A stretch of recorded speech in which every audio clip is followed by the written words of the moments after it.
Hi, I'm Eddie from the visionOS Safari team. This is a big year for the spatial web, with new exciting features that will take the web experience to the next dimension. We have added support to render 3D models stereoscopically, in line with your other web content, while allowing people to interact with the model. We have also added support for playing immersive media, a new class of media that extends beyond the planar screen. And we have added some new developer preview features, such as website environments.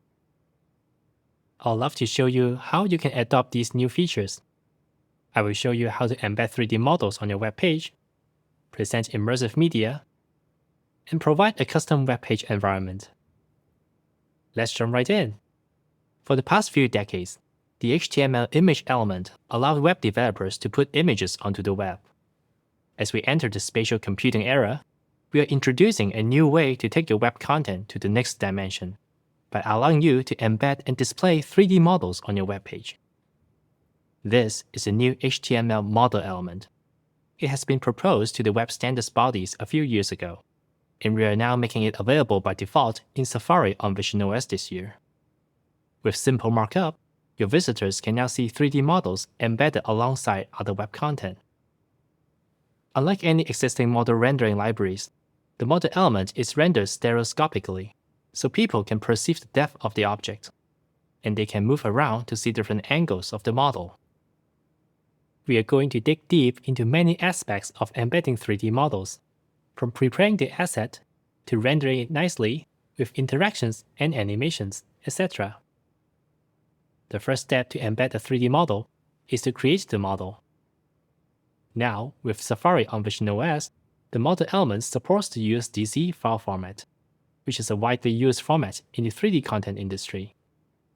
With existing tools, you can capture, convert, or create USDC files. You can capture a real-world object into a 3D model file with an iPhone. Simply download the Reality Composer app from the App Store to get started. The Object Capture API on iOS allows apps to capture and generate model files in a similar way. Some of you may already have some 3D models for your use case, but they may be in some other formats. macOS has built-in support to convert various 3D model formats to USDZ using preview or command line tools.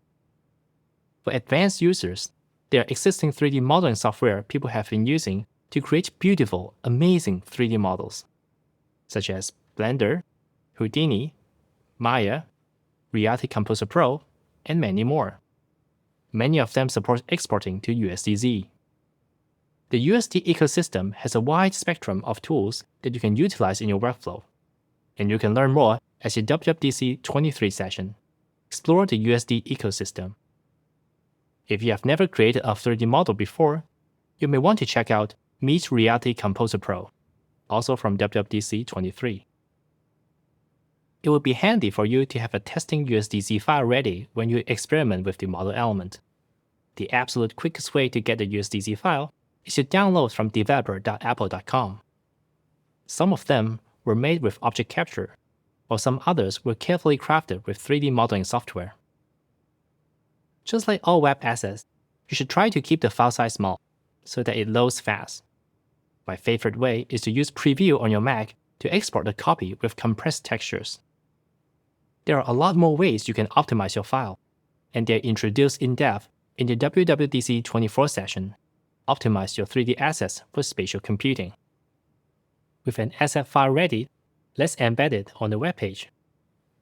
The syntax to embed a model is simple. Just apply a USDZ file in the source attribute of the model element. Don't forget the closing tag. Alternatively, put the source element inside an empty model element, just like how you would do it with the picture element.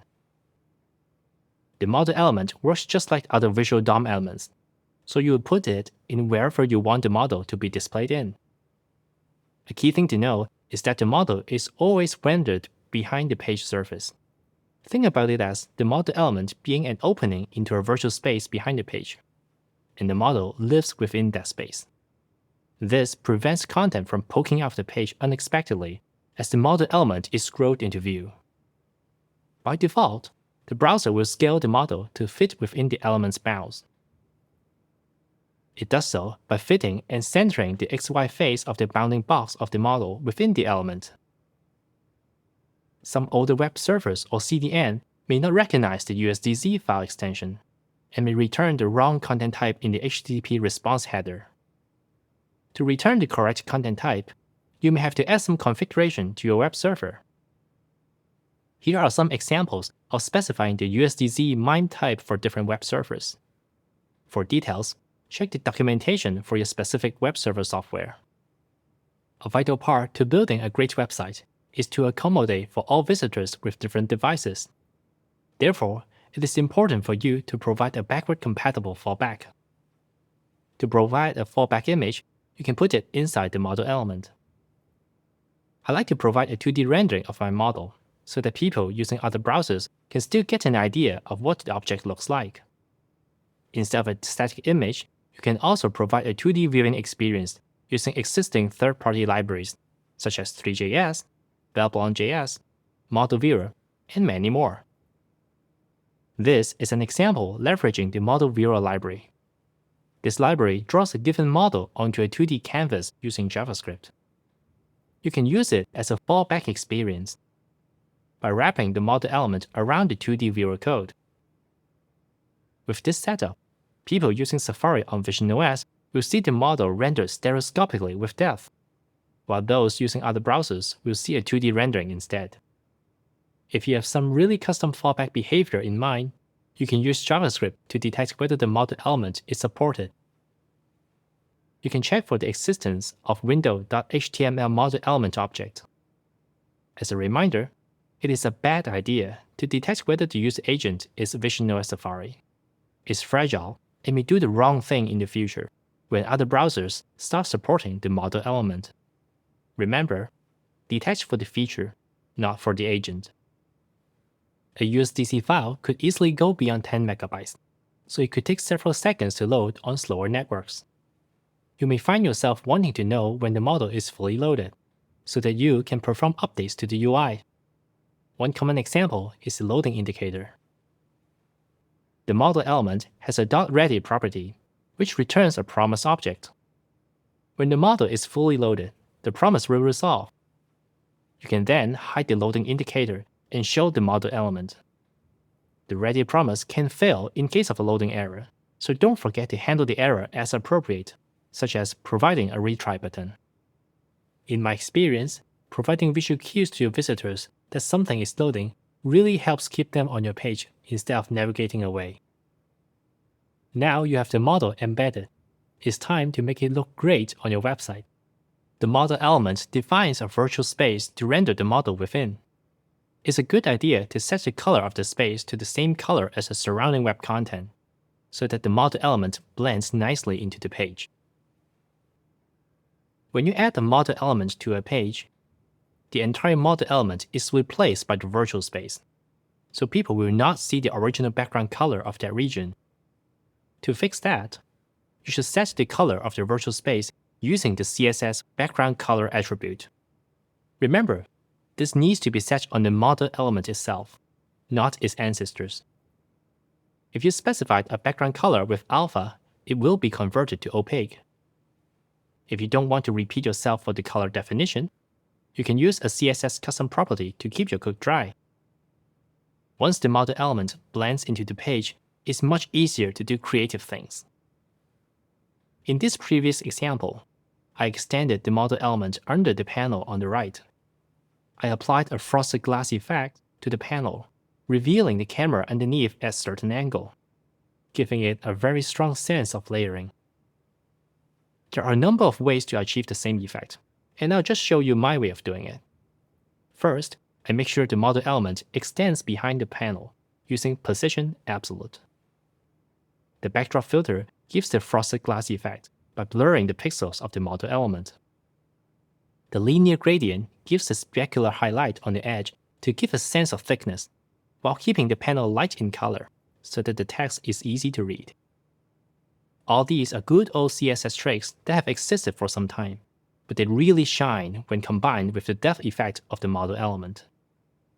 The page is looking so good now, but we can make the model look even better by adjusting the lighting effect. Here, I'm applying different lighting to the same model file. Notice how different they look depending on the lighting chosen. To control the lighting effect, you use a special kind of image to define what the environment looks like for the model, so that your model will reflect lights contributed by the environment. This technique is called image-based lighting, or IBL for short. The image is often called an IBL file. The IBL file may look distorted because it's projecting the entire 360 degree of the environment onto a planar image. This flattened spherical projection, also known as equirectangular projection, is very common for IBL files. Note that the IBL file is not part of the WWDC file, so it has to be specified during rendering. To specify the IBL for model elements, you should use the environment map attribute. If you don't supply one, the browser will apply a default lighting for your model. Because the IBL is not part of the WWDC file, when the model file is used outside of the web page, it will not get the same lighting effect. This allows the presenting app to apply the most suitable lighting for the viewing experience. One tip I have is that you should consider using OpenEXR and Radiance HDR formats for your IBL file. These two formats will make reflections a lot more realistic, because they represent brightness level across many orders of magnitude. On the other hand, a JPEG IBL will look very dull and flat. With your model looking great, it's time to let your visitors interact with it. The model element supports a variety of user interactions out of the box. By default, pinch and hold on the model element will initiate a drag and drop interaction. People can drop the model to another app, or drop it to an empty location to view the model in their space through Quick Look. This is a fantastic way for people to see the model in their real size, with realistic lighting effects applied to the model to make it look real. People can stick it onto a surface, turn it around, make it bigger or smaller. In addition to drag and drop, you can also enable pinch and drag on the model element to rotate the model when it's displayed inline. You can tilt the model up and down, and the model will reset the tilt on release. This inline rotation behavior is enabled by specifying stage mode equals orbit on the model element. The rotation happens along the y-axis, with small amount of vertical tilting allowed during gesture. The browser engine will also scale and offset your model to ensure it remains behind the page surface during rotation. If this stage mode rotation behavior is not sufficient for your use case, you can implement custom interactions manually. If you want to move and orient the model manually in specific ways, you can do so with JavaScript. You can control the exact location and orientation you want your model to be in within the virtual space. This is achieved by changing the transformation matrix exposed by the model element. The transformation matrix is exposed through the entity transform property. When the model is loaded, the browser computes the transformation needed for the default placement and saves it to the entity transform property. The property will be populated once the ready promise resolves. Let me show you an example of customizing the placement of the model. Here, we want to offer a link that will rotate the model to face right. In the turn right function, read the browser computed transformation matrix from the entity transform property. Then, apply a 90-degree rotation along the y-axis using the rotate axis angle method, which is an existing API of the DOM matrix class. 010 means the y-axis, and 90 means rotate for 90 degrees. Once we have our new matrix, set it back to the entity transform property for it to take effect. The operations supported by an entity transform matrix include uniform scaling, rotation, and translation. You will get an error if you try to assign a matrix containing unsupported operations to the entity transform property. The default entity transform should be sufficient for most use cases, but some of you may want to understand the math behind the default computation. To understand that, it helps to go back to the basics and discuss the entity transform behavior for an identity matrix. If you set the entity transform to an identity matrix, It will align the origin of the USDC file to the center point of the model element. Remember, the model is only rendered within the space behind the page surface, so any parts extending forward will be clipped. In addition, it renders such that 1 centimeter in the USDC file equals exactly 1 centimeter in CSS, which is around 38 px in CSS. On visionOS, the Safari window grows bigger when it's further away from the user.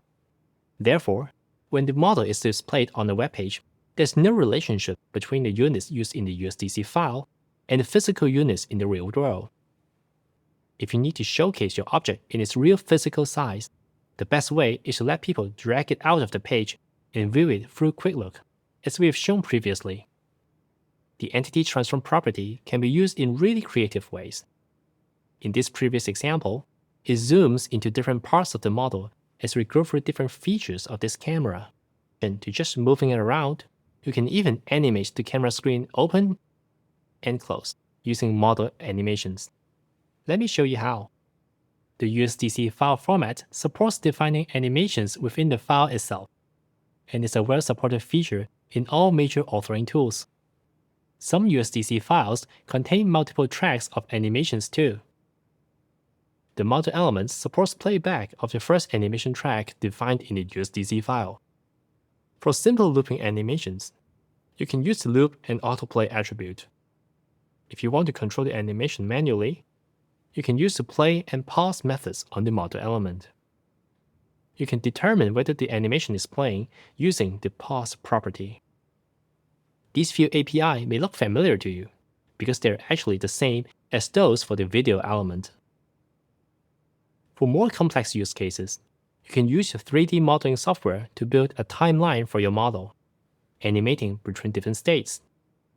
In my camera model file, I first animate the opening and closing of the camera flashlight, followed by the opening and closing of the camera screen. The animation information is stored inside the USDC file. When you put an animated model in the model element, you can jump to any point in the timeline using the current time property. For example, if I want to open the flash on the camera, I just need to set the current time property to 1. Keep in mind the unit for the current time property is seconds.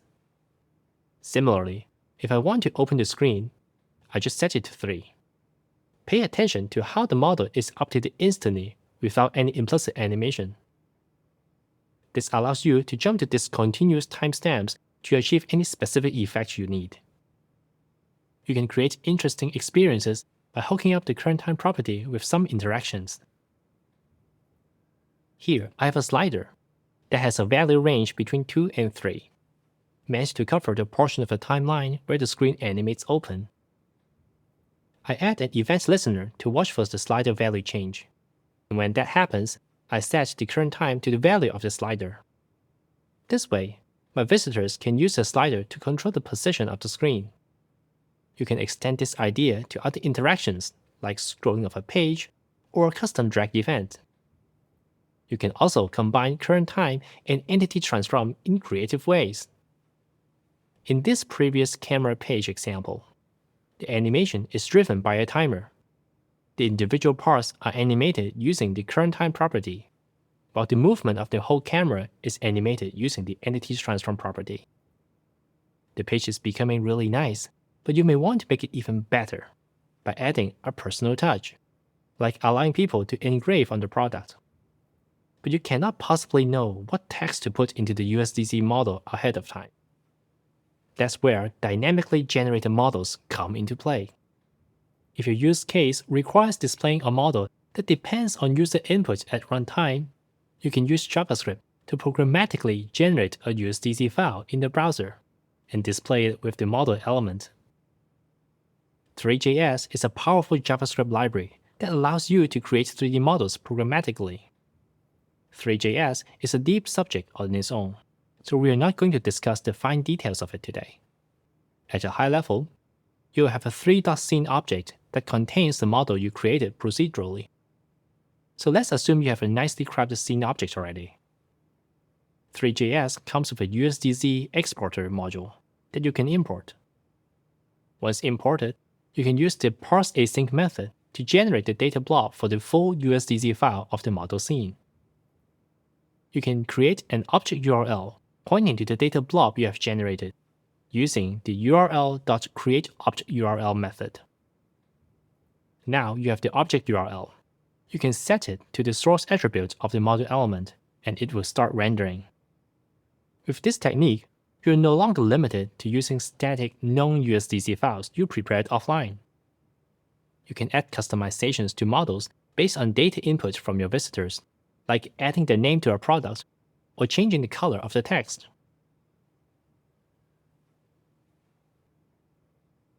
One cool thing about this is that the model can still be dragged out and viewed in people's space. There are a lot more APIs supported by the model element, and we have only covered some of them today. The rest of them could be useful to you as you adopt models on your web pages.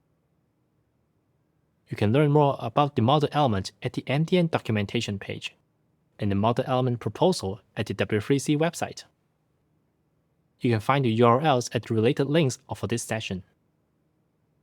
Let me tell you about another category of content, immersive media. Last year, we introduced ways for you to display panorama and spatial photos from your website. We're extending the support to spatial video, 180-degree, 360-degree, and wide field of view video, as well as Apple Immersive video. And we have some updates to presenting panorama and spatial photos too.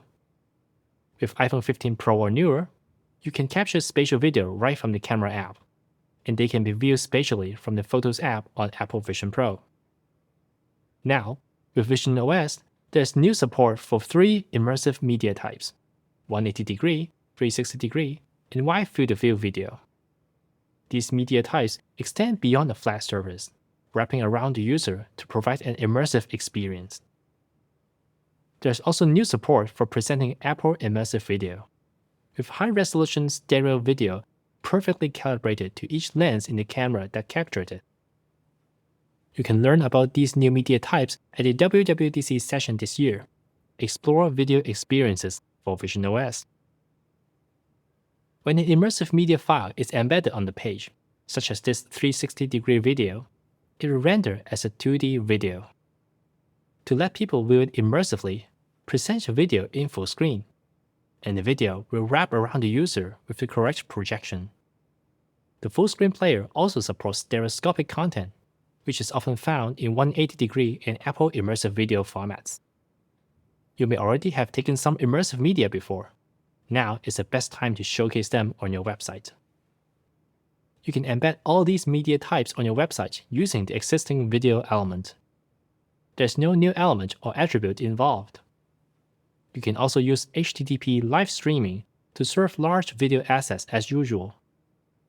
For 180, 360, and wide field of view media, the file should conform to APMP, the Apple Projected Media Profile, which contains extra metadata to describe the media's projection. To learn how to convert your existing media to APMP, check out the WWDC session this year. Learn about the Apple Projected Media Profile. To learn more about Apple Immersive Video, check out Learn about Apple Immersive Video Technologies. Here is an example of wide field of view APMP. The metadata captures the camera parameters that was used during recording.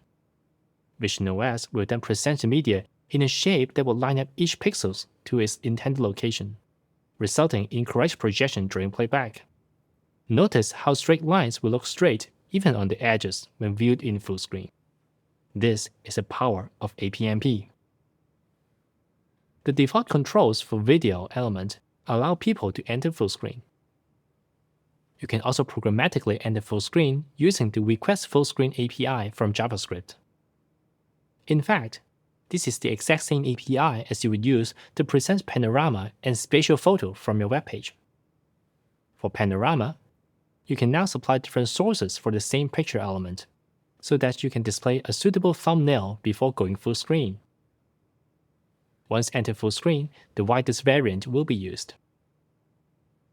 For spatial photos, the Request Full Screen API works the same way. The spatial photo will render as a flat 2D image when it's displayed inline, and will render spatially when it's presented full screen. In my experience, I always have to communicate to my visitors that this particular image is actually spatial, and that they should tap on it to see its true beauty. This may become much easier in the future by using the new attribute controls, which has been added as a developer preview feature since visionOS 2.4. The controls attribute adds a spatial photo badge, indicating that this image is a spatial photo. Coupled with the full screen button, your visitors can easily view the spatial version of the image, all without having you to write a single line of JavaScript. Like all developer preview features, you will have to explicitly turn this feature on to try it out. To do so, go to Settings, Apps, Safari, Advanced, Feature Flags, and enable Spatial Image Controls API. While we are here, let's also enable the other one, Website Environments, as we're going to talk about it next. Website Environment is a new developer preview feature we're introducing this year to allow websites to provide a virtual environment for their visitors. Here's how it works. This example page has specified a USDC file as the environment, and people can choose to display the environment through the page menu, while still keeping Safari and the website in view. They can use the digital crown to fully immerse themselves in the environment undistracted. This is a fantastic way to augment your website beyond the bounds of the browser window. To provide an environment, use a link element specifying rel equals spatial backdrop. Then, use the href attribute to point to your environment's USDC file. Just like 3D models, you can use the environment map attribute to supply a custom IBL for your USDC file. With a well-crafted environment, your visitors will feel like they are teleported to another location, like a restaurant, a submarine, or a dungeon. Since this is a developer preview, you will need to enable the feature in settings before you can try it out. The markup may change in the future as it goes through the web standards process. Apple is actively leading the development of this feature, and your feedback will help shape its future. To learn more about creating a custom environment, please check out Create Custom Environments for Your Immersive Apps in visionOS from WWDC25. We have covered a lot of new spatial web features today. We talked about the new HTML model element, with its support for interactions, custom lighting, and manual placement. Using the existing video element, you can display a range of new immersive media straight from your website. And you got a sneak peek of what website environments would be like in the future.